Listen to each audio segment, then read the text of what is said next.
प्यारे भाई और बहनों, मेरा नमस्कार स्वीकार हो। देखिए, आज हम आपके लिए बता रहे हैं वृश्चिक राशि का फलादेश सन 2025 का। तो देखिए, इस राशि का जो स्वामी है वो मंगल है। इस राशि का जो नग है मूंगा है, तांबे या चांदी की वो सोने की अंगूठी में पहना जाता है। अंक इसका 9 है। नक्षत्र विशाखा का प्रथम चरण है। तो अक्षर है, गण राक्षस है। अनुराधा नक्षत्र के चारों चरण हैं, ना नी नू ने, गण देव है।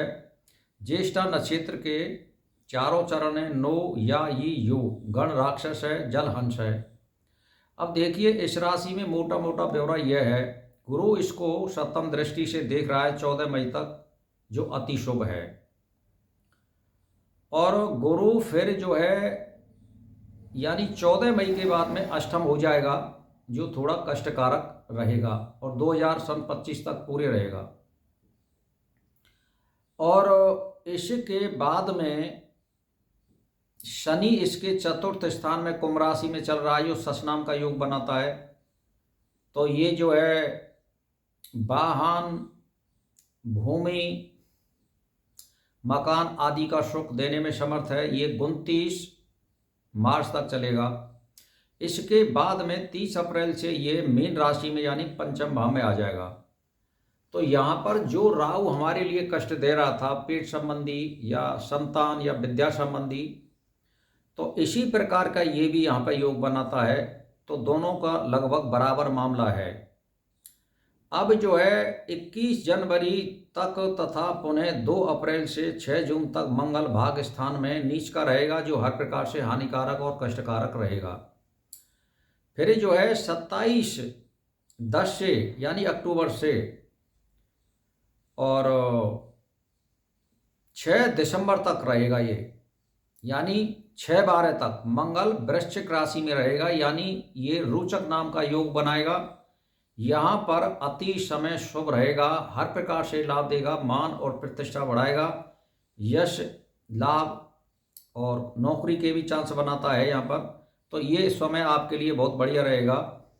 अब रही बात ऐसी कि 30 मार्च से पंचम भाव में शनि रहने से विद्या संबंधी, संतान संबंधी ये कष्ट परेशानी का योग बनाता है। राहु जो है चौथे भाव में कुंभ राशि में आने से हृदय रोग, हार्ट अटैक, फेफड़े संबंधी बीमारी, माता को रोग और भूमि के लिए भी अशुभ है ये। तो ये बता दिया है। अब केतु जो है फिलहाल में लाभ में चल रहा है, तो ये ठीक है। फिर ये 10वें स्थान में आ जाएगा। ये थोड़ा यानी शुभ भी है और अशुभ भी है। तो ये आपकी राशि का मैंने मोटा मोटा ब्यौरा बता दिया है। अब 6 जून से और 28 जुलाई तक मंगल सिंह राशि में रहने से कहने का मेरा मतलब ये है कि ये 10वें भाव में आ जाएगा।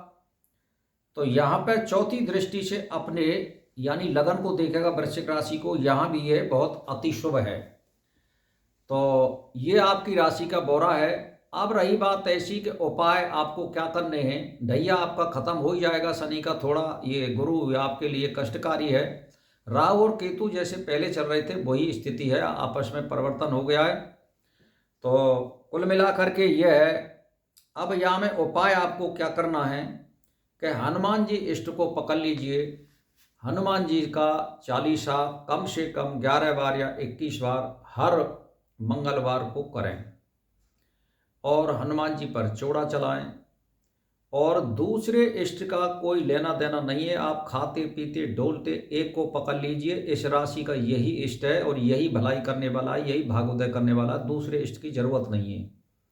यानी वन एंड ऑल, इसी में सब रे विश्व को देखिए। हनुमान जी में सर्वोपर, किसी दूसरे देवता की पूजा मत करिए। मंगलवार का व्रत करिए, हनुमान जी पर चौड़ा चढ़ाइए, प्रसाद बांटिए, नमस्कार करिए और इन्हीं के गुणगान करिए।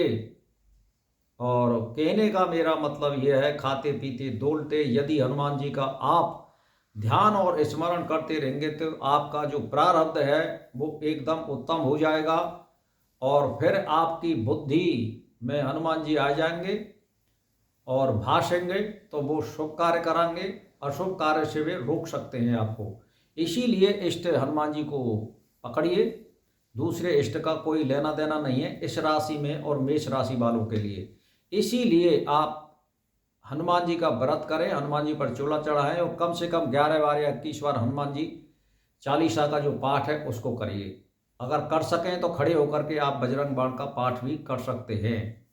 तो खाते पीते डोलते यदि हनुमान जी का आप ध्यान और स्मरण करेंगे तो आपका कोई कुछ बिगाड़ने वाला नहीं है और सब शुभ होगा, कोई अशुभ नहीं होगा।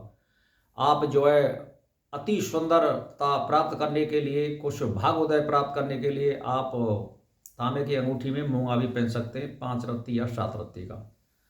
तो भाई और बहनों, मेरा इसी के साथ प्रणाम स्वीकार हो।